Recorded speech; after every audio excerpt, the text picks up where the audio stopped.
Welcome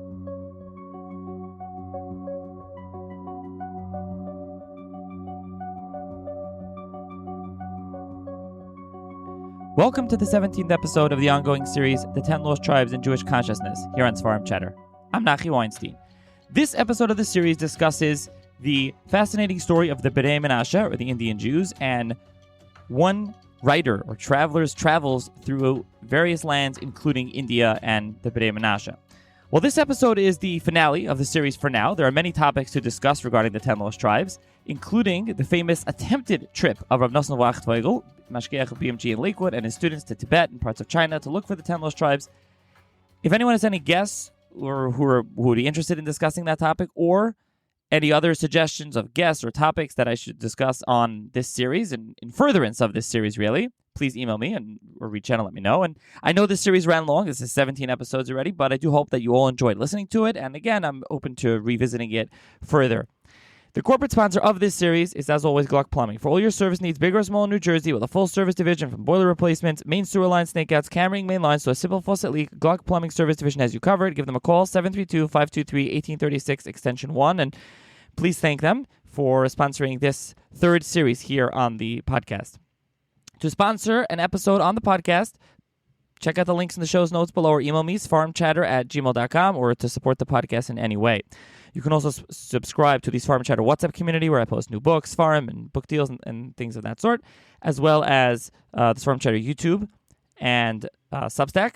And finally, you can, if you can, please subscribe, rate, and review the podcast wherever you listen to it, whether that's Apple, Spotify, or 24/6. And so I do appreciate that as well.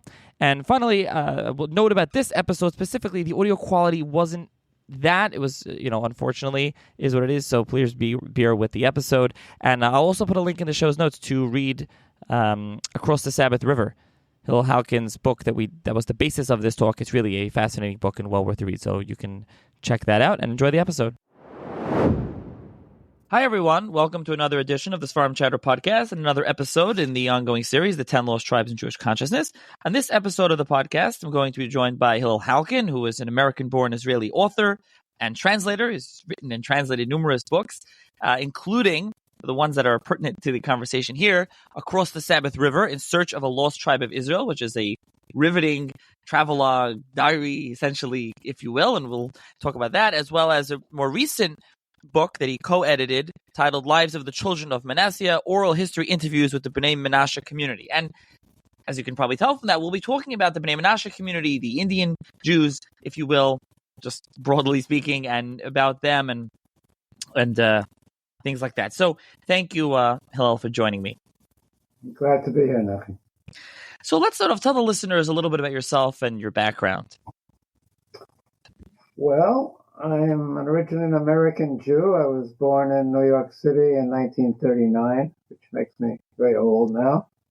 I settled in Israel with my wife in 1970, which is to say over 50 years ago, when I was about 30.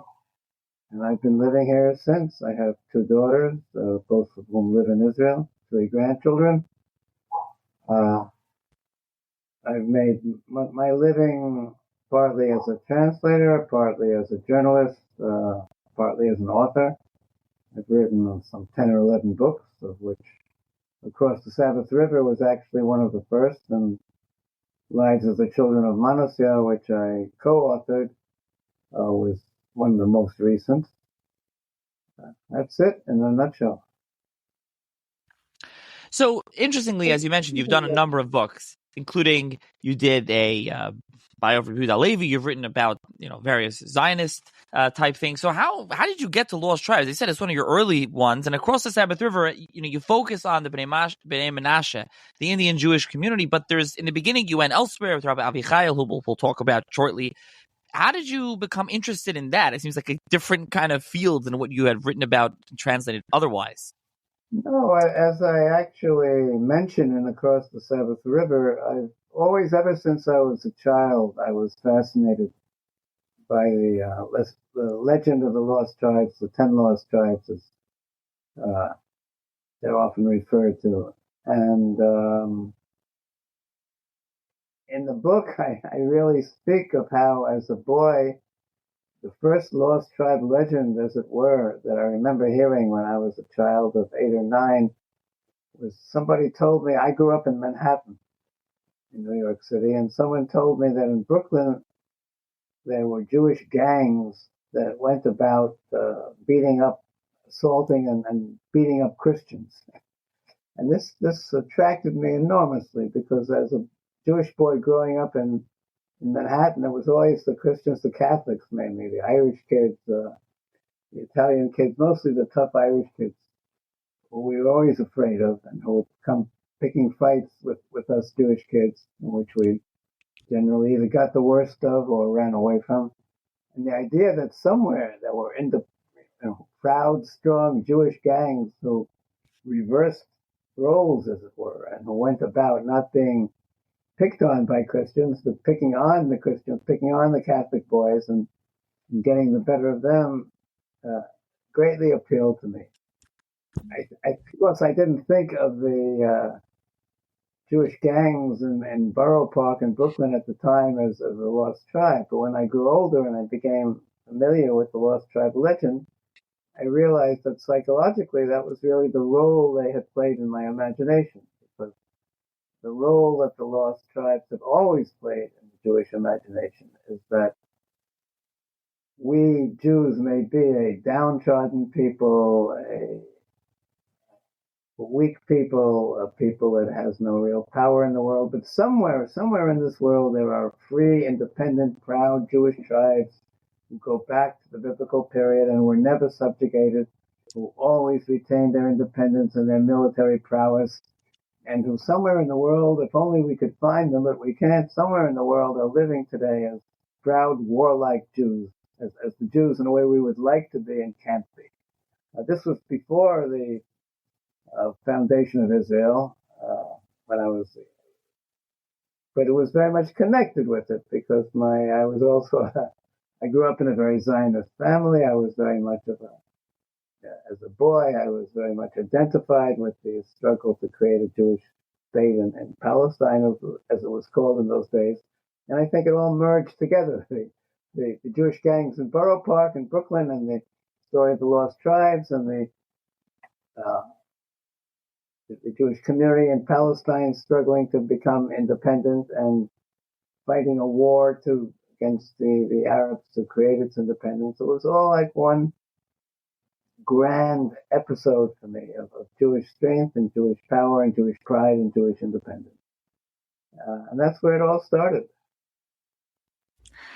So how does that translate to actually going, on the boots on the ground kind of thing where you actually went there? So most of the guests in this series have been from like research kind of point of view. Obviously, there's been some that have actually done similar to you have. I have had Tudor Parfit and Shalva Weil, but your book and really what your association with them, mainly with the Bnei Menashe, as we'll get to, has been you actually went there, you traveled there with Rabbi Eliyahu Avichail. How does, your interest, as you said, as your childhood, how does that translate to actually going to, you went to China and Thailand, and you end up in various, far-flung parts of India? Apart from occasionally reading literature that had to do with the lost tribes, such as the story of Eldad Adani or the story of David HaReuveni, I never really did much with my fascination with this story, and it remained dormant for many, many years. But sometime in the middle 1990s, I was approached by a publisher who said, I'd like you to write a book for us about something, and would suggest a topic to me that would interest you and that might interest readers in America and that we could agree on. And I thought, and I suddenly said, wow, I could maybe do a book on the lost tribes. This was before Tudor Parfit's book, and it was a time, I think, when there was much less scholarly interest in the lost tribe story than there may be today. And the publisher said, well, that sounds like a good idea. Why don't you pursue it? And I still didn't quite know what angle how to get a handle on the story or what angle I was looking for. But then I came across in a newspaper article in a Hebrew newspaper, an article about Rabbi Eliyahu Avichail, maybe you've just mentioned, who was an Israeli rabbi, a Jerusalem-born rabbi, 5 or 10 years older than I was at the time.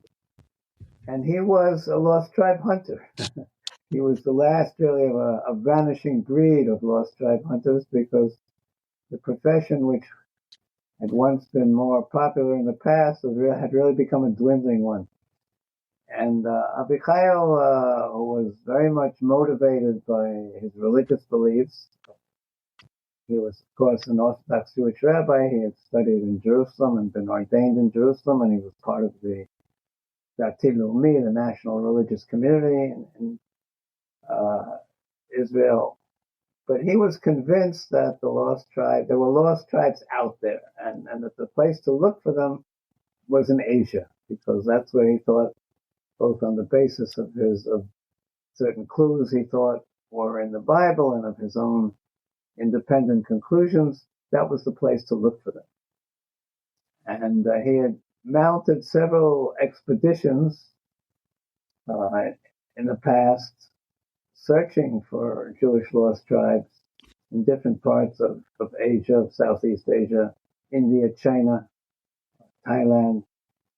And I read that he was about to mount another such expedition, this one mostly to Southwest China. So I got in touch with him, and I said, look, take me along with you. I'll even try to pay for some of the expenses, and take me along as a journalist, an observer, and as a participant, and let me see what a lost tribe hunting expedition is like.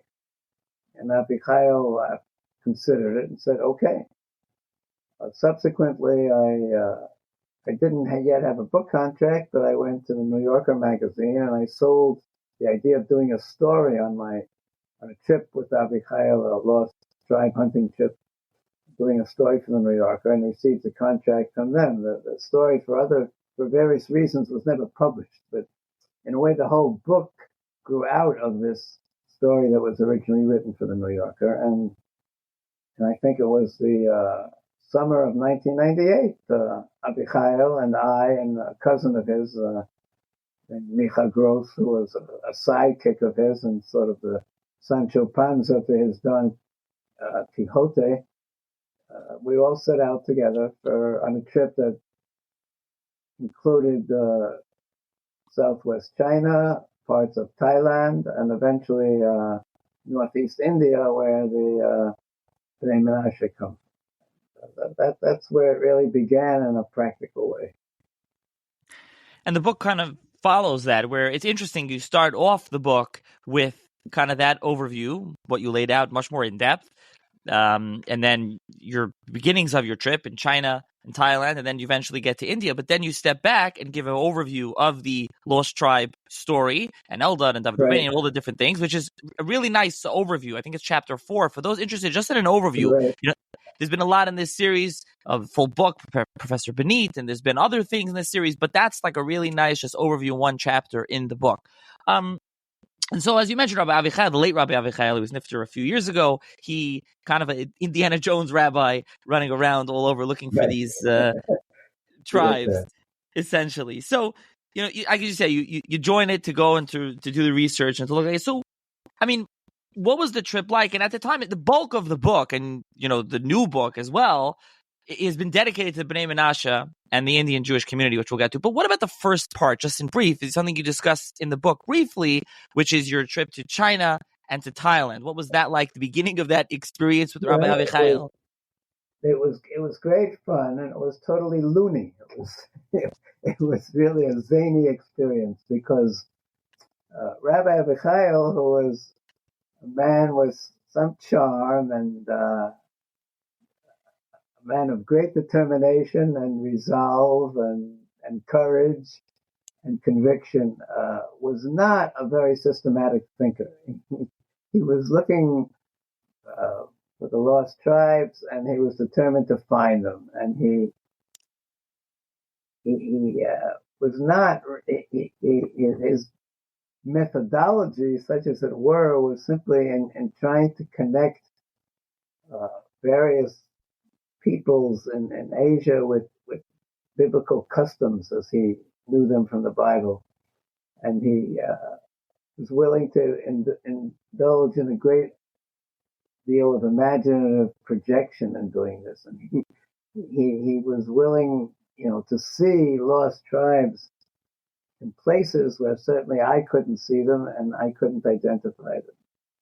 So that, and I must say here parenthetically, Nachi, that in some ways Avichail was very much in the tradition of lost tribe hunting, because the whole body of lost tribe literature and of looking for lost tribes is a body of 95% lunacy, I would say. There have been more crazy books written on the subject of finding a lost tribe here or finding a lost tribe there than almost on any other subject that I can think of. And there's almost not a people in the world, from the Eskimos to the Yucatan Indians and from the Maori in New Zealand to, the Kurds or the Pathans in Afghanistan, that somebody hasn't come along and put a finger on them and say, this is a lost tribe. I finally found them.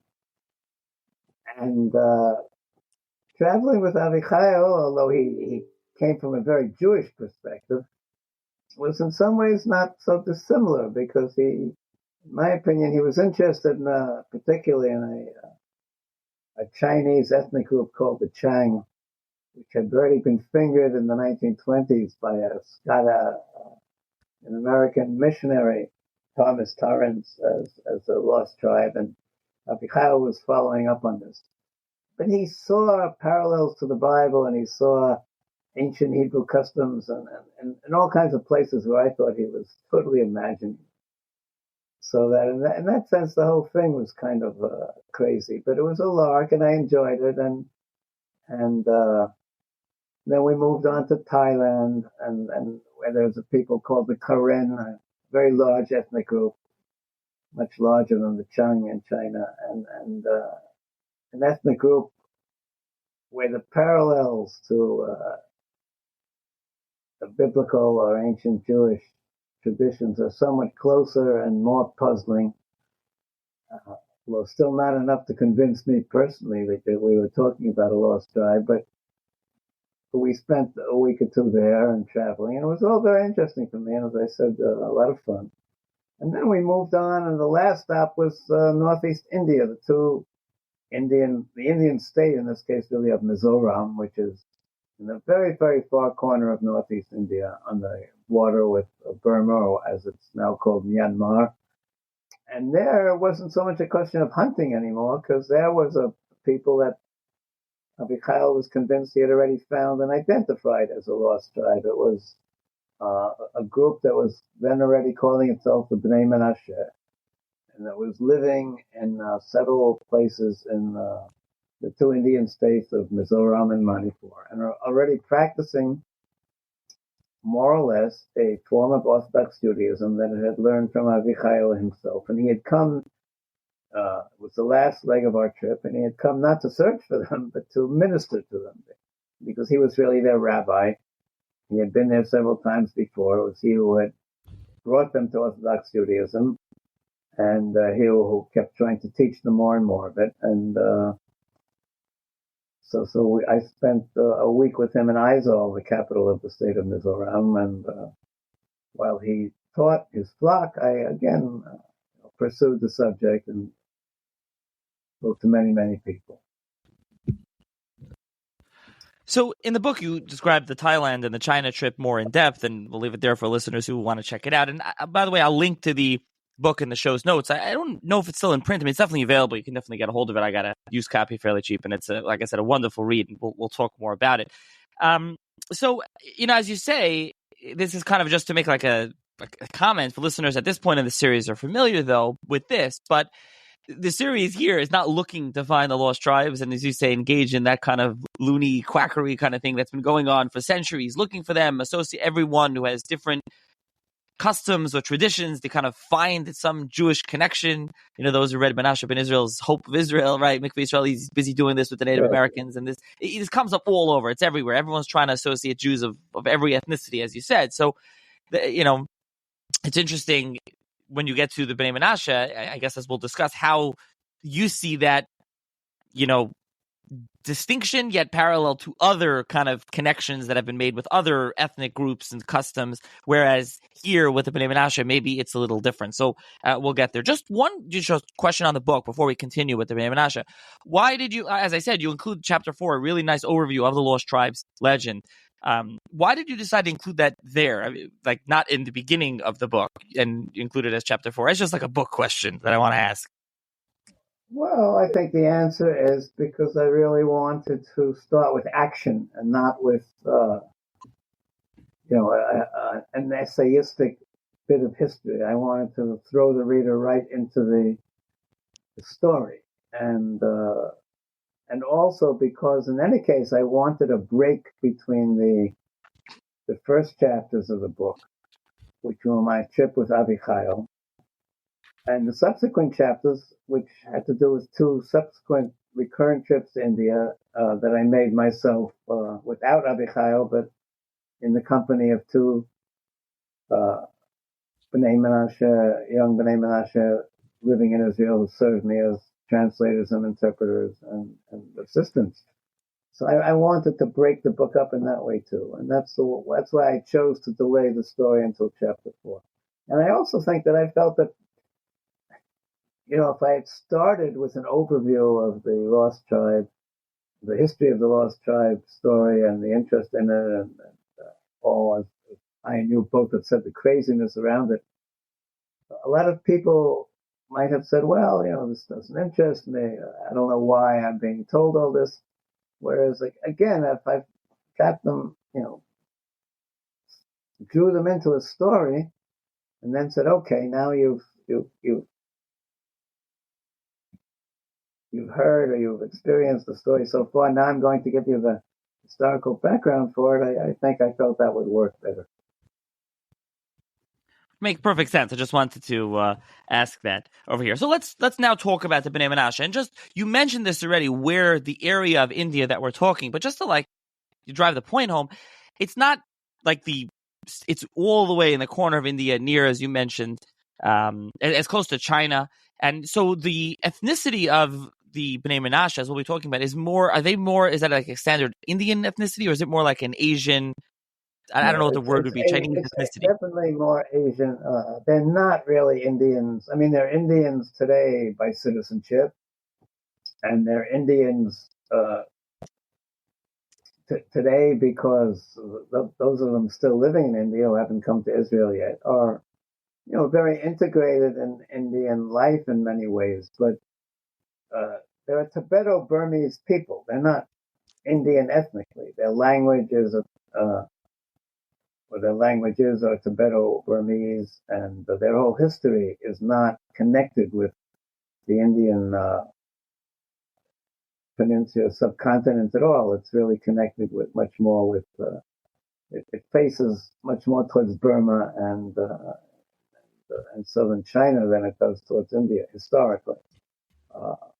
I should mention here, Nachi, at some point, I mean, this is the time to mention it, and of course you're aware of it, but that we have to make a distinction between the Bnei Menashe, who are a religious group, and the ethnic group that they come from in northeast India, who are known as the Kuki Chin Mizo, or the Kuki Mizos, because they're composed of three different, very closely related, ethnically related peoples, called the Kuki in the state of Manipur, and the Mizo in the state of Mizoram, and the Chin over the border in Myanmar or Burma.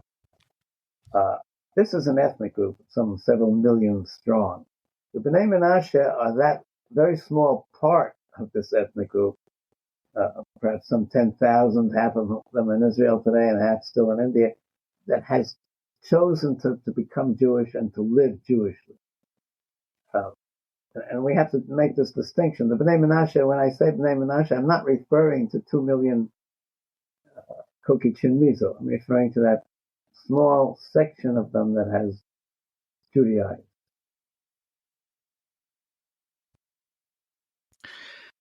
So, also to make the distinction between Manipur and Mizoram, the two different, like, are they provinces? And you can just the difference between the Bnei Menashe from No, the two. they're not.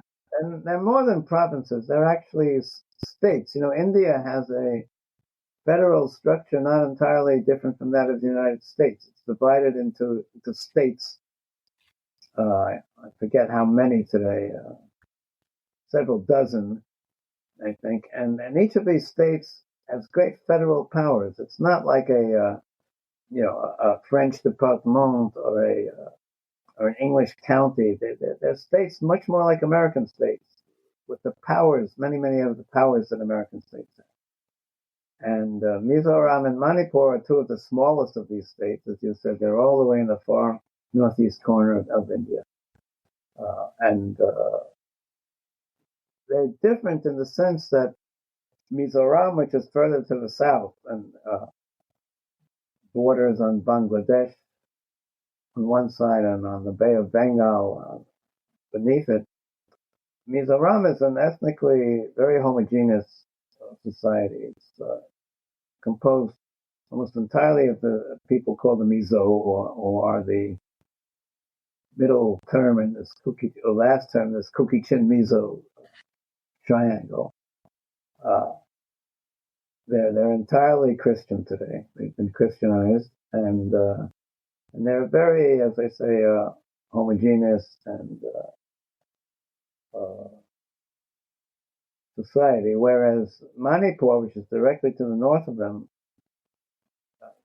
the state of Manipur is ethnically split into many different groups, primarily into three different groups, and has actually been in the newspapers and considerably in the last year because there's been great ethnic violence between two of these groups, one of which is called the Kukis and are closely related to the Mizo, and it's from them that many of the Bnei Menashe come, and they've been engaged in rather severe ethnic warfare with another group called the Métis, who are Hindus, which has led to deaths and violence and displacement and the burning of homes and villages. And some Bnei Menashe have been affected by it. So we have to make that distinction between the larger ethnic group and the Bnei Menashe community.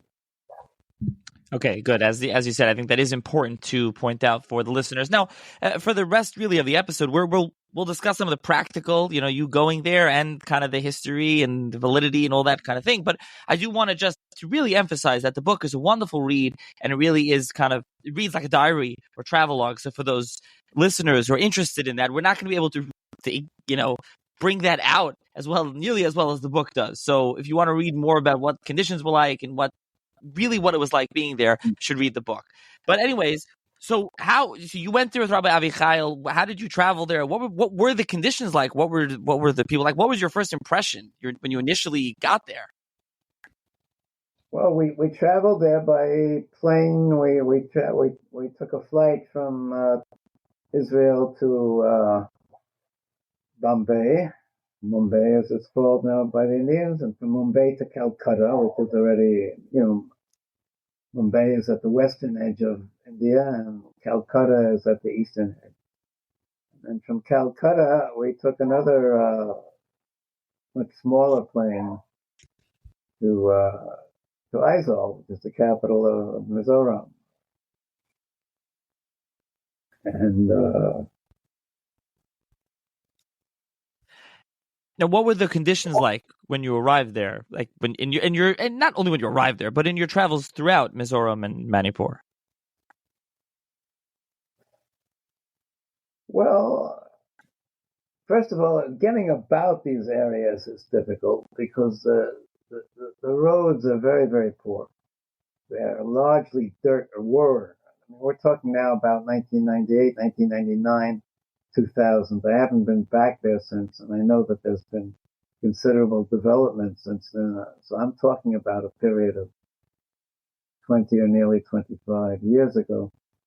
But then, at least, the roads were very poor. They were almost entirely dirt roads. there were very few paved roads. The main arteries were paved and not well paved. I was there during the monsoon season when it rains very heavily in the summer and autumn, which is the time of year that I was there. Many of these roads get washed away all the time in mudslides and are very difficult to traverse. So getting from place to place is very, very difficult. I mean, it can take you, a trip of 10 to 20 miles can take hours, 2, 3, 4 hours, depending on the conditions of the roads at that particular time. The measles and the cookies themselves, as I said, they're not Indian. They're primarily agricultural people. They're also they're not dirt poor in the sense that we associate with much of India. You don't see you don't see extreme poverty there. You see simple villages. You have to imagine them as villages largely composed of bamboo huts with thatch roofs and built in the traditional style. And then you'll see larger towns or cities which are kind of architectural hodgepodge. The Bnei Menashe are largely concentrated in 2 cities. They were in 3, actually. They were concentrated in Aizawl, which was the capital of Mizoram, and in Imphal, which is the capital of Manipur, and Churachandpur, which is the second biggest city of Manipur. But because of the recent ethnic violence that I've spoken of, they've all been driven out of Imphal. And the community in Imphal no longer exists. And then they are scattered in many, many villages, both in Mizoram and Manipur. It's quite astonishing because you sometimes come to, as they say, a little village of 10 or 20 or 30 houses, many or most of which built in a traditional bamboo and thatch roof style. And one of them says on it, has a sign that says Bet Shalom Synagogue or Shar HaShamayim Synagogue. And you walk into it if you pick the right time. And suddenly there's a group of men davening. They're praying. They're saying Mincha, Mariv. And as I write in the book, if you shut your eyes, you could almost think you were in an Orthodox synagogue in Williamsburg or Bnei Brak or Jerusalem. It's very strange. And I was want to ask about that. We did kind of bury the lead. We have to talk about the Bnei Menashe and where Menashe comes from. Well, we'll get to that in 1 minute. But how did they learn to have like a regular, like you say, a regular Orthodox shul? Did that come from Rabbi Avichai? Where did they get that from? It came from Rabbi Avichai, who really did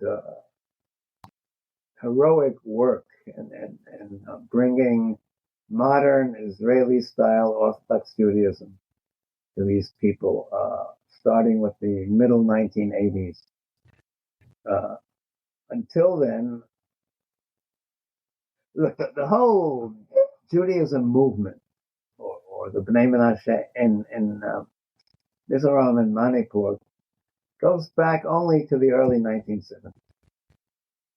I mean, there was interest in Judaism before that, and there is interest in the Old Testament roots of Christianity before that, and I write about these things, but a real Judaizing community is trying to live Jewishly only forms in these states around 1974, 1970.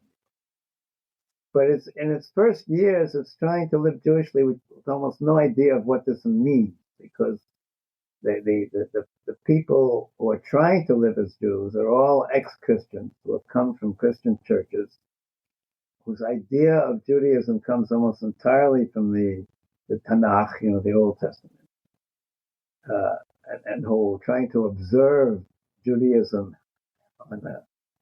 as if it were an Old Testament religion that hadn't changed practically since then. A few attempts have been made to reach out to Jewish communities in Bombay and Calcutta and discover what later rabbinic Judaism was like, but very little was really known until Avichai comes along.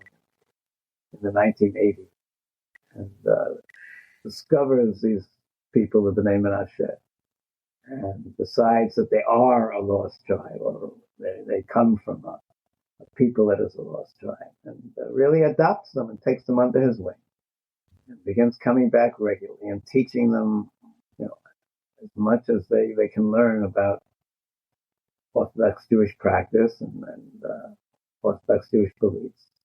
And they take to it because they're very eager to learn. And they're very, very convinced of the truth of Judaism. And they just want to know more and more, and they want to be better and better Jews all the time. And Avichail comes and helps them to become that. And so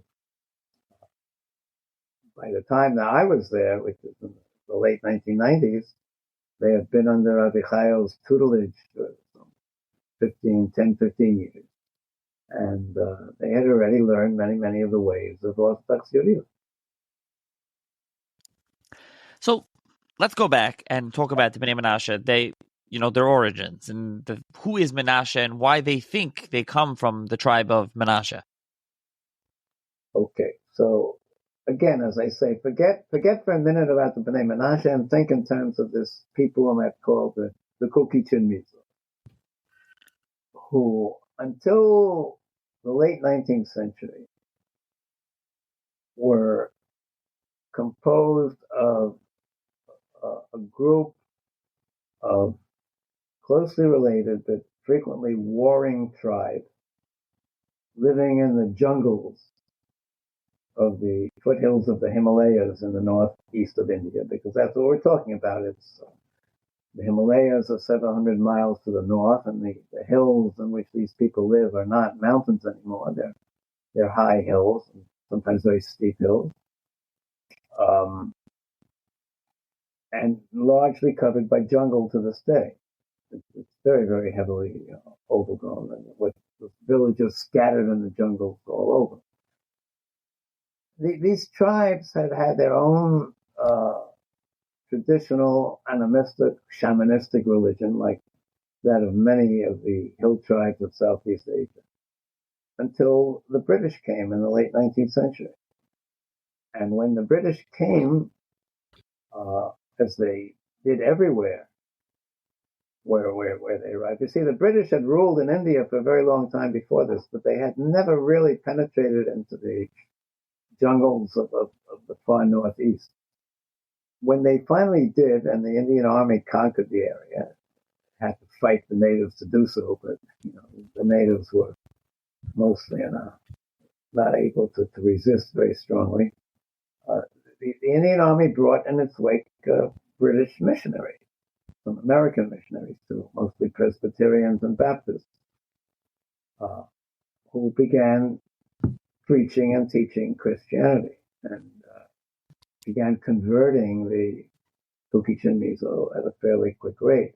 Conversion took place for a number of reasons, more quickly in Mizoram in the south and somewhat slower in Manipur in the north, and that's not without its significance in terms of looking for ancient traditions among this people. But in any case, by the mid-20th century, Mizoram had been entirely Christianized, and Manipur had been heavily Christianized. And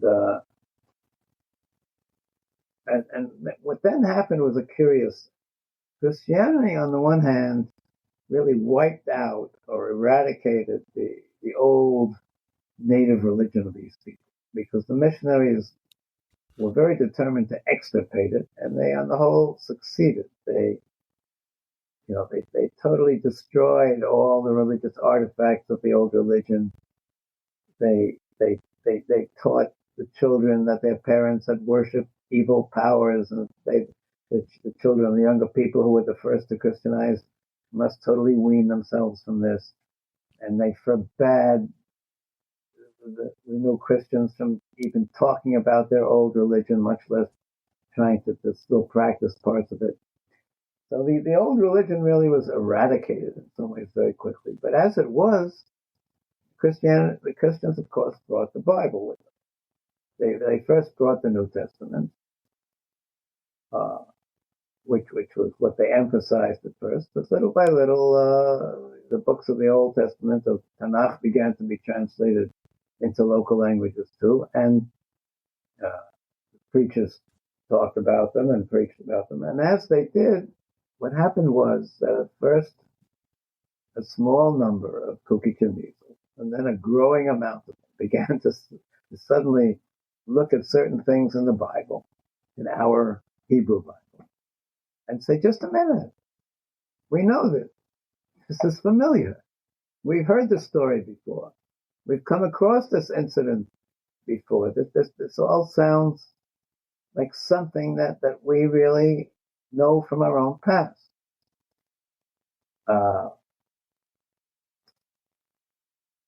To just give you one example, which I write about at some length and across the Sabbath River, when people began reading the Hebrew Bible in at first in English, but then in Mizo or Kuki translation, because not many people were able to read it in English. And let's say they encountered the story of Yetziat Mitzrayim, of the Exodus from Egypt, and of the Shirat Hayam, the Song of the Sea that the Israelites sing after crossing the Red Sea. And then they read the whole story of the Exodus. And they suddenly said, wait a minute, we have an old song that goes something like this. And I'm quoting now from memory, but it did go something, at least the first lines went something like this. When we celebrated the great winter festival, all our enemies drowned in the sea. Or the sea divided in two and all our enemies died in it. We drank water from the rock and we ate birds from the heaven, and we followed a cloud of fire by night and a pillar of fog by day. And then people read the story of the Exodus in the Bible, and all of these details were there too. So the belief began to develop. There was a connection here. But what really very much strengthened this belief and led ultimately to the Bnei Menashe movement itself was that the Kukitin Mizo people had a kind of, in their old religion, there was an ancestral figure who was known in Mizoram as Manasya, among the Mizos in Mizoram. Among the Kukis in Manipur, he was known as Manase. But it was the same figure. And this Manasya Manase was a very shadowy figure on the one hand, because he didn't really fit into any of the traditional genealogies. He didn't quite fit into any of the traditional stories about the origins of mankind or of themselves that the Kuki Mizos told about themselves. But he was regarded by them all as an ancestral figure. He was prayed to. He was called upon in times of danger or stress. He was asked to help. He was asked to intervene. When there was an earthquake or a great storm, people would call out to him to save them. And every single Kukitin Mizo child knew that Manasya was the father of their people, who could be called upon in times of trouble. And yet nobody really knew who he was at the same time, because, as I say, he couldn't be placed in any of the traditional stories that these tribes told about him. So when these similarities between various features of the Bible and the old pre-Christian Kuki-Chin Mizo religion began to be noticed, what happened was that people seized on the figure of Manasya or Manase, which sounds very much like Menashe, the son of Joseph, who's the father of one of 12 Israelite tribes, and said, wait a minute, this must be who Manasya Manase is. He must be the Menashe of the Bible. And we must be the children of Menashe. And there were some old chants and stories of their own, again, of pre-Christian chants and stories that provided a certain basis for this belief. So the belief sprang up and began to spread. Not only that we, the Kukichin people, are descended from ancient Israelites, but we know which ancient Israelites we're descended from. We're descended from the tribe of Menashe.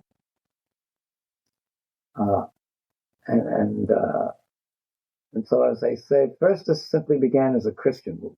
I mean, for several decades, this belief circulates in the Christian society of Mizoram and Manipur, and it's a very devout society.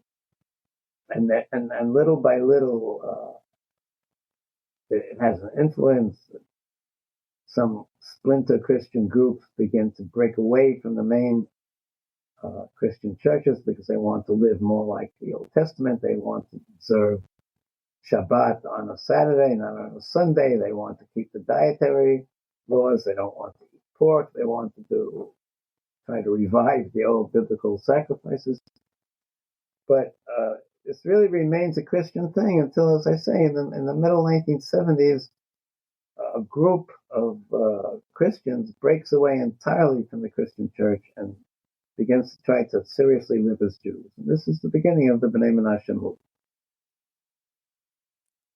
So, and we'll get to this more, what you think of this, what any validity to this or not. As you said, there's been a lot of other groups, and though, people have associated groups with lost tribes, and it's kind of been viewed as, okay, far-fetched, if just totally false, and what you think of the Bnei Menashe. But, I mean, just even to hear, they have this kind of shadowy figure in the past that sounds like Menashe, and they have their song about the sea that sounds like, Shira after the Yamsuf. They also have, I don't think you mentioned this, they have a day they don't eat bread with yeast. They don't eat, essentially, it's like Pesach. Yeah, they have many customs that can be, that have similarities in the Bible. Words, practices, songs. But I think the question is, so why, though, would, even at this early stage, let's go, going back in your mind now, before you proceeded, went back without Rabbi Avichail, and you continue to, to know them until today, and you get to know them much more. But even at the beginning, why was there in your mind some more possibility that this was legit versus other groups? You had been to China and to Thailand, and that those you've viewed with a lot of skepticism. Said, I don't think so. And these, did you view it right away as, okay, maybe there's something here? No. When I on my first trip with Rabbi Avichail, in which I was really only a week in this part of Northeast India because the rest was in China and Thailand. But the week was a very intensive week for me because I spoke to dozens and dozens of people, many of whom tried to convince me of the connection with the biblical tribe of Menashe and that they were descended from it. I was very, very skeptical. I had come on this whole trip as a lost tribe skeptic because, as I said earlier, I was familiar with much of the lost tribe literature. And I knew how crazy a lot of it was. And I knew how much wishful thinking there was in it and how much desire there was, both on the part of Christian travelers and Jewish travelers, to find the lost tribes, to see all kinds of people as lost tribes. And because this desire was so strong, it was only natural that people then projected their desires onto people whom they met and decided they were the lost tribes that they were looking for. And I was also quite aware of the fact that in the 20th century, you get peoples who, because their traditional culture has been taken away from them by modernity and by imperialist powers like the British, who came to many areas, including Northeast India, and conquered them and basically destroyed the old culture, destroyed the old religion of the native peoples, and taught them a new religion, a new culture. It left these people with a terrible sense of uncertainty as to who they really were, and with a great need to find some kind of identity, because if you take away the ancient identity of the people and you tell them, well, all right, now you're Christians, fine, but who were we before we were Christians? So my working assumption or working hypothesis when I first came to this area, because that's what it would have been the way most sociologists and anthropologists would have looked at it, was that obviously we're talking here about a modern invention. I mean, we know there are no lost tribes anywhere in the world anymore. We know that this is all a myth that has inspired centuries of madness and of looking for will o' the wisp, and we know that there is no such thing in reality. So what we must be talking about here is a people that has convinced itself by a process of autosuggestion that it is a descendant of a biblical tribe, because it wants to reestablish, to find some kind of lost identity, and which now tells itself this story that it was descended from a biblical tribe. But obviously this can't really be true, and that was my working assumption when I first came to this area. It was only little by little, and especially on the second and third trip, although I only made the second and third trip because I began to have doubts towards the end of my first trip whether this working assumption really was tenable. Gradually I began simply to come to the conclusion that this working assumption, as I call it, was not tenable. It simply did not hold up to the fact that it could not withstand the facts. And like anyone who tries to think rationally and scientifically, if you have a thesis and hypothesis, it may seem very sensible, but if the facts ultimately don't fit it, you have to discard it and start again with something else. And as you relay in the book, you were always looking for more proof. And as you mentioned before, because the Christians came in, the English came in and made them, all Christian, a lot of the earlier traditions, whether oral or it's a manuscript or something that they had, were really gone. There wasn't a lot there to go on. And this is something you were constantly looking for to kind of bring more proof that they were. Right. And there I really made a kind of methodological mistake in my thinking, because my initial assumption was, look, you have two Indian states, Mizoram and Manipur. And in Mizoram, the people are all Mizo. They're all homogeneous. They're all of one stamp. So if you're looking for old traditions, would be the place to look for them. Whereas in Manipur, where the people are mixed, you have Christians and Hindus and some Muslims and different ethnic groups, you would think that everything would get more diluted and it would be harder to find the old traditions. But the actual fact of the matter was entirely the opposite, because Mizoram, which was Christianized sooner and more rapidly, there the old traditions were lost much more rapidly.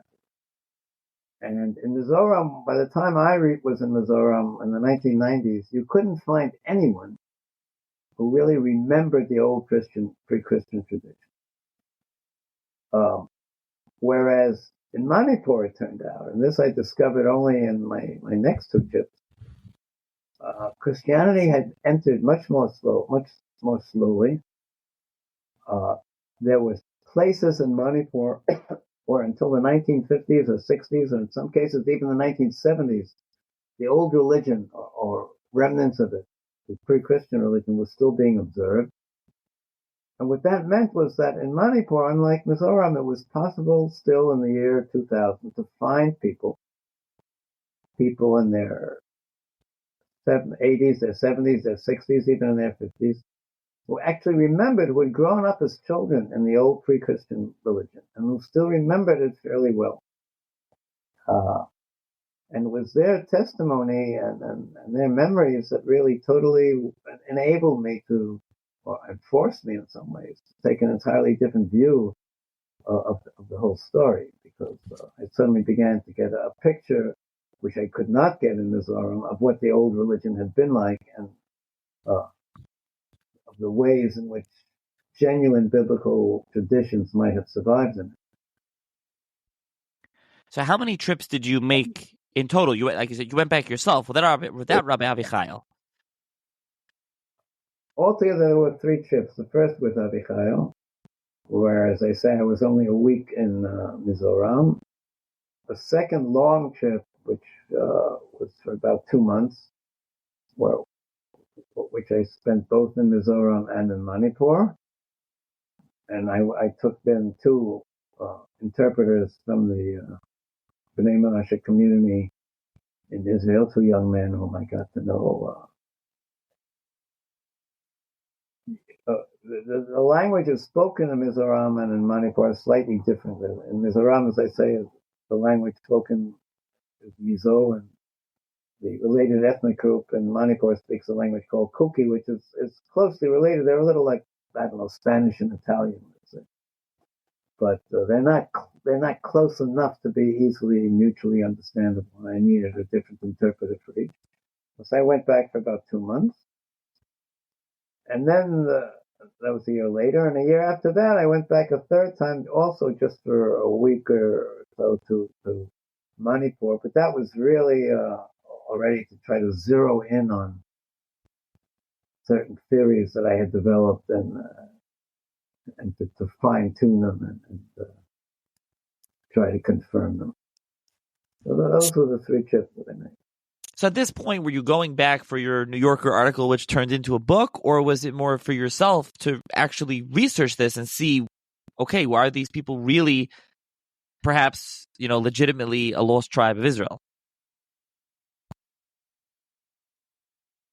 Yeah, the New Yorker article was written and actually accepted by the New Yorker and ended up in a desk drawer, and never was published. It may be sitting in a drawer at the New Yorker to this day, for all I know. But I then took it and turned to a publisher, and the basis of that New Yorker article, which ended up being the first chapter of Across the Seventh River, the chapter about the trip to China. I got a book contract on the strength of which I then went back for the next 2 times. So what exactly were you asking? So I'm saying when you went back, those second, the second and then the third trip, was that because you were trying to write a book at that point, or was it you were actually researching for yourself? Both. I was already, yes, I was. I went back, the second time I went back with a book contract. But I went back also with the story that I was fascinated by, but that I didn't really understand yet. That I didn't really know what the true nature of it was, and that I wanted to find out, if possible, what that was. Because I went back the second time with, as I said earlier to you, Nachi, with the belief in my original working assumption undermined, but without any real second working assumption or hypothesis to take its place. And then I went back to try to develop such a thing, and to try to see if I couldn't make heads or tails out of this, some sense out of this story, because I was bewildered by it at that point. I couldn't really understand how there could possibly be a connection between people living in the jungles of northeast India and the Israelite tribe that had lived in Palestine 3,000 years earlier, how there could be a connection and what its nature might be. And I went back to try to figure that out if I could. So when you went back, you found more oral history. Did you find any kind of written sources of any sort, or it was just more oral history you're looking for? There were no written sources, because the Kukis and the Mizos were totally illiterate until the British came. So that their old traditions were never put down in written form. But in Manipur, as I say, some of these traditions have survived in oral form in people's memories. Particularly, I found one elderly man who was a kind of amateur folklorist. He was a medical doctor by profession, a doctor of a very rudimentary sort, because he learned medicine in India in the 1920s when medicine was taught in a very rudimentary way. But he practiced medicine for many years, and then he gave that up to devote himself entirely to trying to collect as much of the ancient folklore and ethnic memories of his people as he could before they all died away under the impact of modern life. And a lot of information I got from him, but also from talking with many other people. So, I was able to put together some sense of what the old pre-Christian religion was like, and to actually retrieve some of its chants, some of its texts, some of its sacrifices. And some of them really, not all of them by any means, but some of them really did have a bearing on the question of biblical roots. What did the community think of you at the time?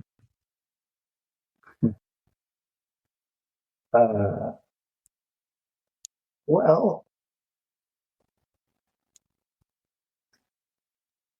I think they were in some ways puzzled by what I was doing there, but I think they were also very gratified and excited to see someone come from the big outside world, which they had not had a great deal of contact with.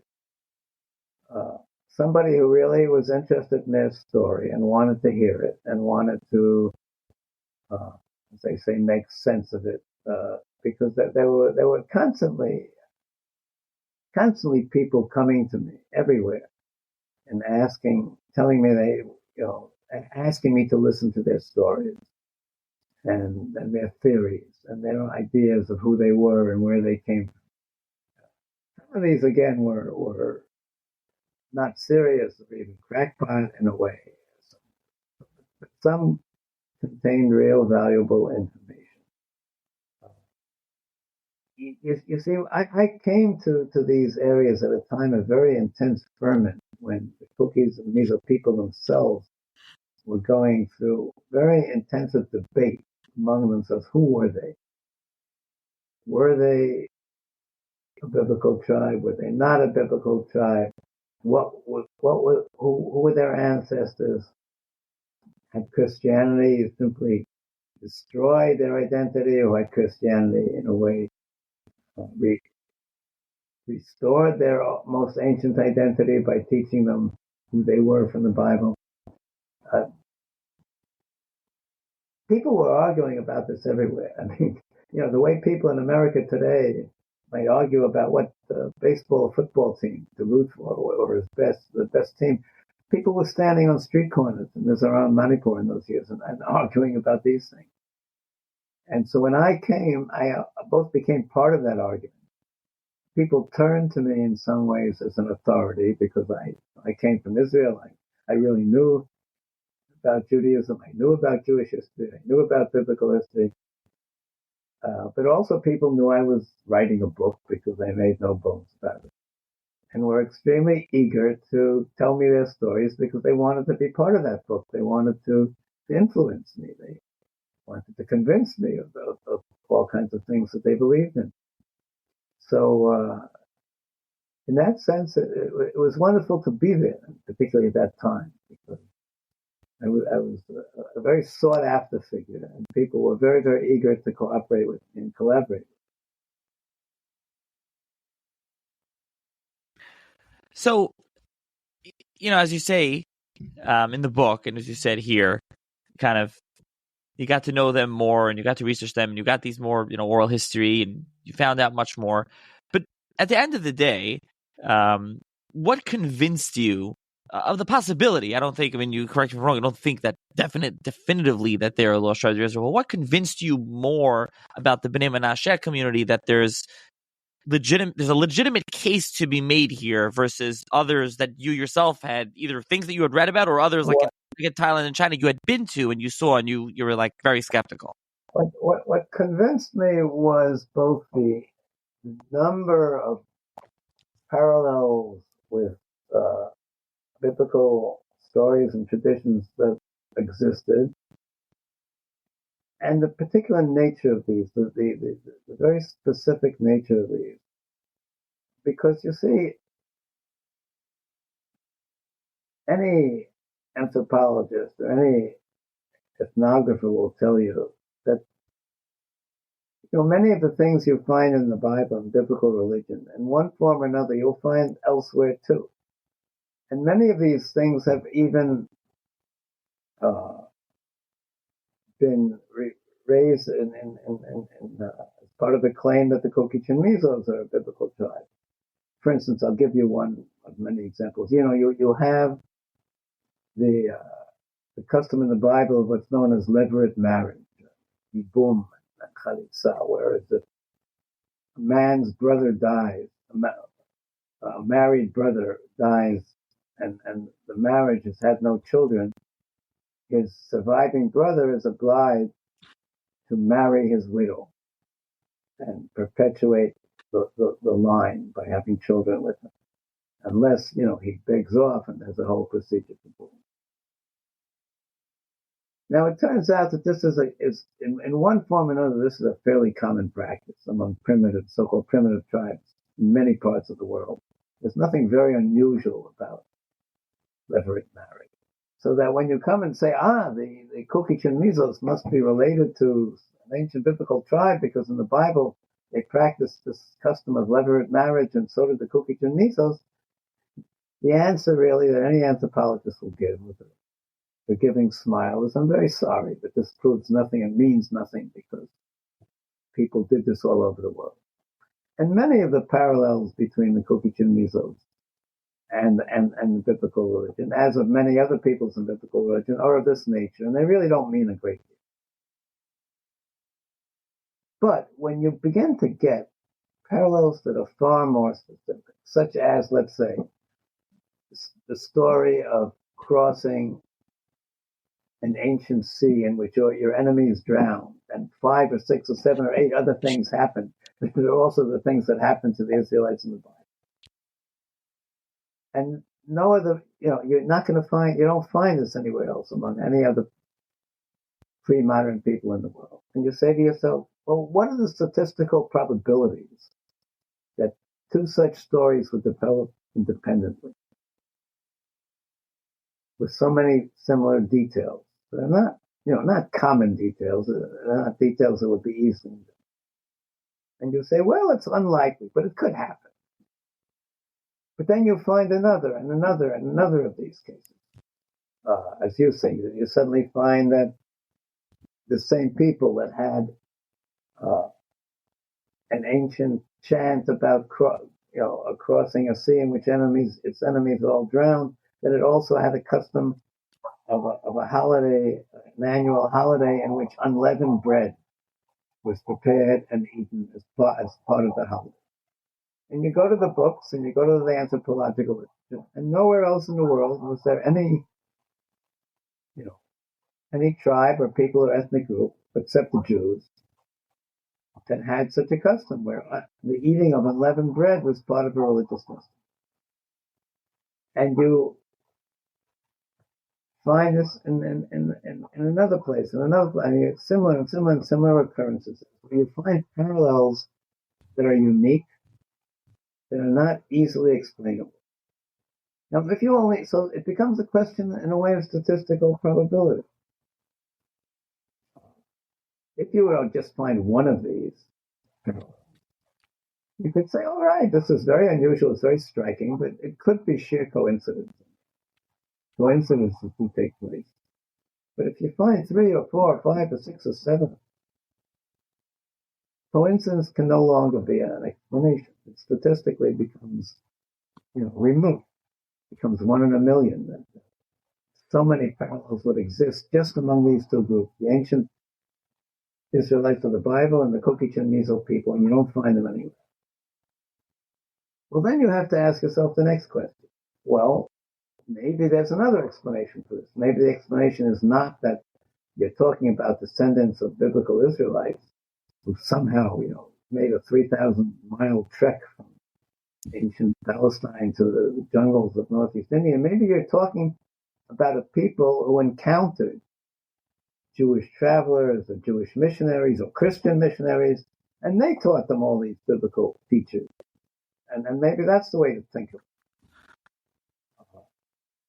And you do really then have to explore that possibility. Is it possible the Kukichin Mizo people simply picked all of these things up from either from Christianity or from Judaism or maybe even from Islam and attributed it to a biblical past? But when you really begin to investigate this also becomes an extremely unlikely possibility for several reasons. First of all, we know, I can prove that it was not Christianity that brought these traditions or these beliefs or memories, as it were, to the Kukichin Mizo people. Many of these things, such as what the so-called Red Sea chant, the chant of crossing a sea, demonstrably goes back to well before the British ever came and Christianity ever came to the city. It's pre-Christian. And before the British, there were no Christian missionaries in this area. It's not as if Christian missionaries wandered in the jungles of northeast India at any time before the British arrived. The same thing is true of Jews. There were no Jewish communities anywhere near this area.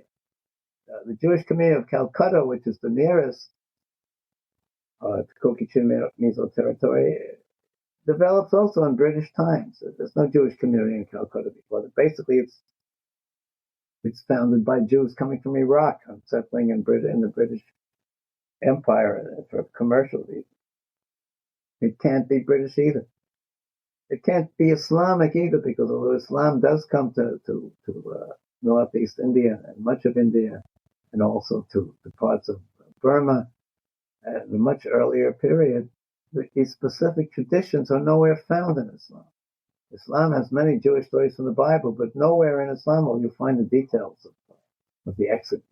Nowhere in Islam will you find anything about not eating leavened food products, leavened bread on Passover. So it couldn't have come from Islam either. And in the end, as improbable as it may seem, the most probable of improbabilities, in my opinion, is the likelihood that there really is some connection with the biblical past here. It may seem far-fetched, but any other explanation is even more far-fetched. So you approached this project, as you said, for an article for a book. You went in skeptical and you emerged, you came out, and now all these years later, you're still working on, the new book, Lives of the Children of Menashe, and you've become convinced, essentially. Well, Lives of the Children of Menashe is a very different book from Across the Sabbath River. First of all, it consists largely of oral interviews. It's not an adventure story book like Across the Sabbath River, but Across the Sabbath River was really a story about apart from the earlier Chinese and Thai episodes, it was really a story about the Kukichin Mizo people, about their past and about their history and what happened to them in modern times. It was not so much about the Bnei Menashe. The Bnei Menashe figure in it, but it was not really a book specifically about the Bnei Menashe. Lives of the Children of Menashe, which we said the bulk of it is 12 interviews, oral history interviews, with 12 elderly Bnei Menashe living today in Israel, is about the Bnei Menashe. And it's about how their community formed in the 1960s and basically gelled really in the 1970s and what happened to it afterwards. And it's a story of how the Bnei Menashe became Jewish and eventually came to live in Israel. So it really zeroes in on an aspect of the story that Across the Sabbath River deals with in a much more general way. If you want to know the story of the Bnei Menashe as opposed to the story of the Kukichin Mizo, you have to read Lives of the Children of Menashe. You won't really find that story told in any detail in Across the Sabbath River. And by the way, some of the facts in Across the Sabbath River are incorrect. I mean, some of the things that I say there, I later came to realize were not quite accurate. So especially in terms of the Bnei Menashe. You get a much more accurate picture from the later books.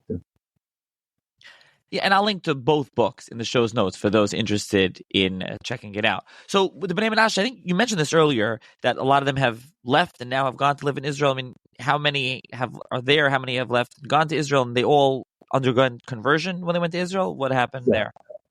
And numerically, it's about half and half today. The community, which numbers about 10,000, roughly 5,000 live today in Israel, 5,000 live in India. The 5,000 in India would love to come to Israel and to make Aliyah too. They simply have not been able to so far for various bureaucratic and other reasons.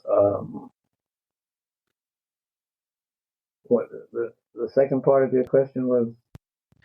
Well, I'm saying also the ones that have gone to Israel, have they converted? They underwent a religious conversion? They're all converted. What really happens is that you can't convert in India, partly because there are no rabbis. There are no Orthodox rabbis. There are no rabbis of any kind today in India to convert. But even if you brought a Beit Din of rabbis from Israel to India to convert these people, which an attempt to do so was made once in the early 2000s, it's very difficult because India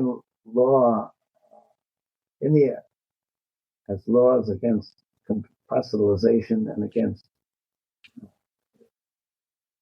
preaching, missionarizing. There were laws that originally were created to protect traditional Hinduism, like more against Christianity and Islam than against Judaism. They do exist on the books, and they're sometimes applied. So that what happens is these people are vetted really by rabbis before they come to Israel, before they get the visas that are given them to come to Israel, just to verify, as it were, that they're genuinely practicing Judaism. But they only undergo their conversion when they come to Israel. That's the first thing they do when they come. They go through a very intensive conversion course. They're converted within a few months because they really come knowing. They're not great Jewish scholars, but they know their Judaism in a practical sense. They know what a Shabbat is. They know what a Jewish holiday is. They know what Jewish prayer is. So they come very ready to convert. They're given an intensive course of several months, and then they go through their conversion, and at that point they become full Israeli citizens. The young members all serve in the army. There are now hundreds of Bnei Menashe serving in the army, many of them in Gaza. 3 Bnei Menashe soldiers, as I know, have already been wounded and come back. So the 5,000 living in Israel are all full Israeli citizens. The younger ones are fairly well integrated in Israeli life today. So essentially, this episode, we ended up discussing a lot about the Bnei Menashe and their history and your interaction with them. And, I think it's an important addition to the series. But really, especially, of course, the Sabbath River was kind of, as I mentioned throughout, it was a diary, a travelogue, a personal memoir of yours and your interaction with them. That's how you told the story. And in the lives of the children of Manasseh, sort of, like you mentioned, it's oral history with a bunch of them. And some of those figures are ones that appear in the Across the Sabbath River.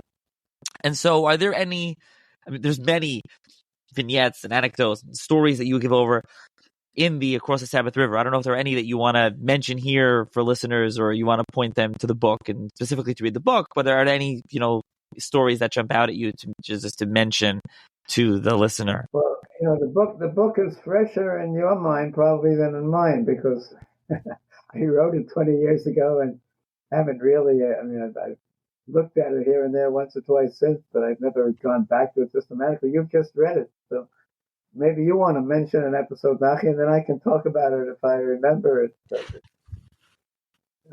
Maybe you want to mention something that caught your attention or fancy. I'd have to think. I mean, in my mind, reading the book, I'm trying to think now if any that come to mind specifically. What was just so interesting was, is it just the personal kind of, stories that you had there? I think something that we didn't mention was the kind of almost not a word. The right word isn't warring, but the different factions in the Bnei Menashe community. You had those, and then those that were accused of being Christian, and they were mixing Christianity into shul, and you were going back and forth between the two shuls and the Right. politics there. I think that was very interesting to read about. As I've said, these people, although their grandfathers and great grandfathers were headhunters in the jungle, they really were. They were warriors. They took scalps. But they themselves are a very literate people by now. The Kuki Mizos, I think, are the second or third most literate people in all of India, which largely has to do with Christianity, because the missionaries, whatever harm or damage they may have done, destroying these people's old traditions, really brought them literacy, brought them modern education. And they're very, on the whole, an educated people. And as I said, particularly in the period that I was there, it may be a little less so today, they were very caught up in theological and religious debates among themselves, because they were like shopping, doing comparative shopping for religion, for different brands of Christianity, different kinds of Christianity. Judaism, to many of them, seemed one more variety of Christianity. But there was very, very vigorous and even passionate debate among them. There was a lot of church hopping and going from one religious denomination to another, because there was this feeling of a whole society that was looking for some kind of religious truth.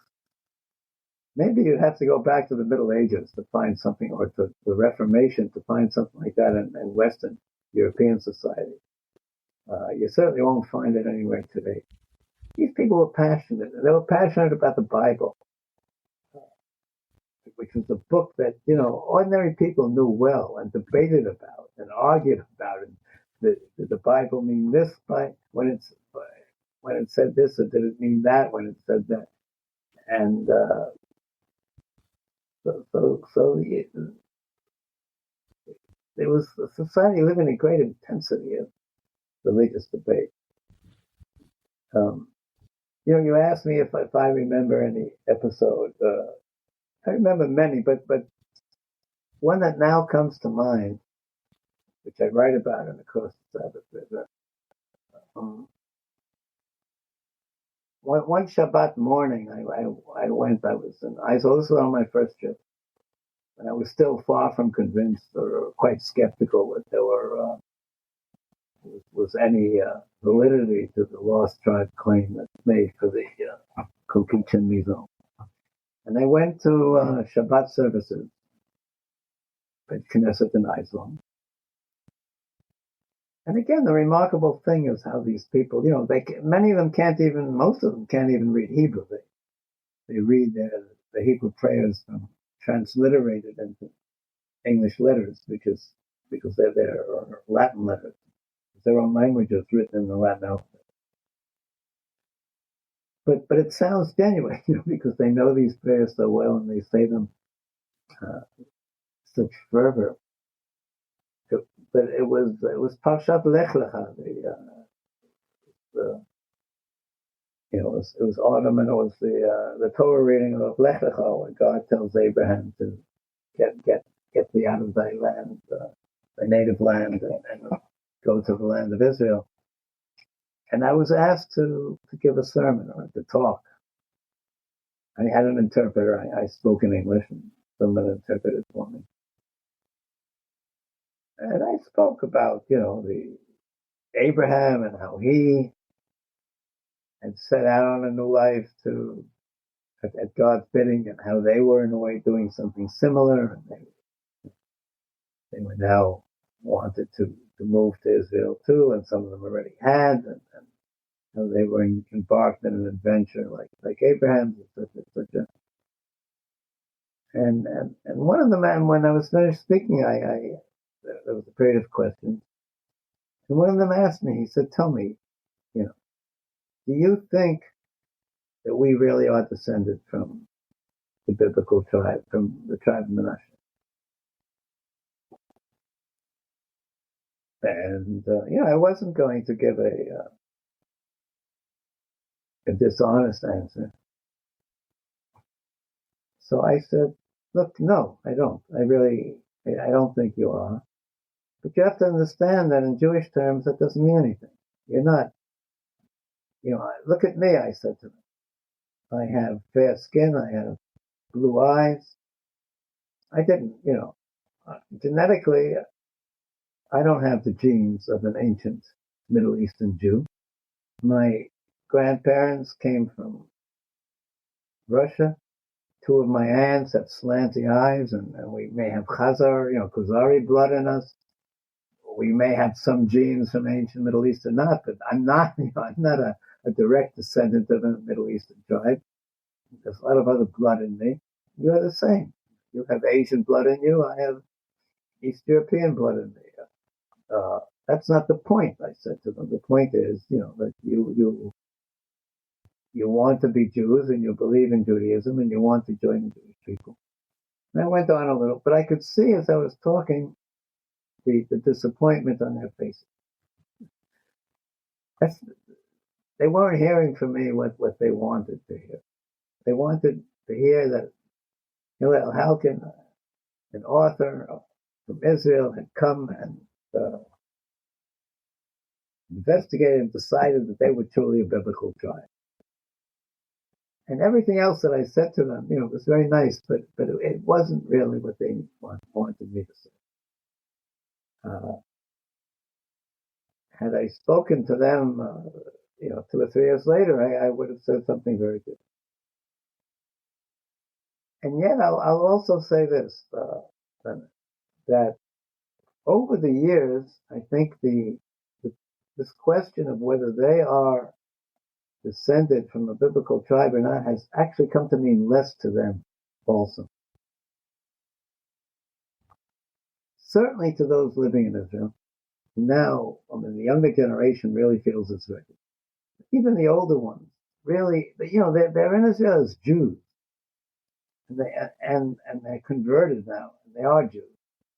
And the question of whether they are or not descended from the tribe of Menashe means much less to them today than it meant a generation ago in India. And I think even to those in India today, it means less today. Because a generation has gone by, they're a generation more rooted in their Judaism. And they have a certain confidence today in being Jews, in the sense that, yes, we are Jews, and you're not going to take that away from us, and it doesn't matter anymore who our ancestors were. It'd be nice to know that we come from a biblical tribe, but we're Jews whether we come from such a tribe or not. We're Jews because this is our religion. In Israel, we've also converted. And in that sense, there's a difference today from what I found 25 years ago. That whole argument about whether we are a lost tribe or not has died down among them. It's just not so relevant to them anymore. And I think that's a good thing.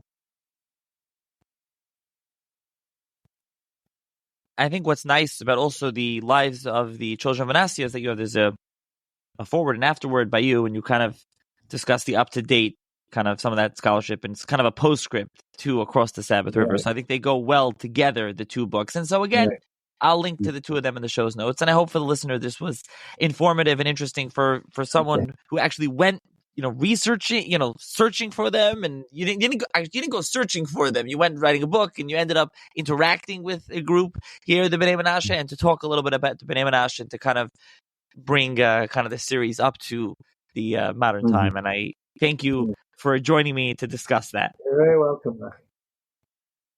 Bye-bye. Okay, thank you very much. Just stay on one second.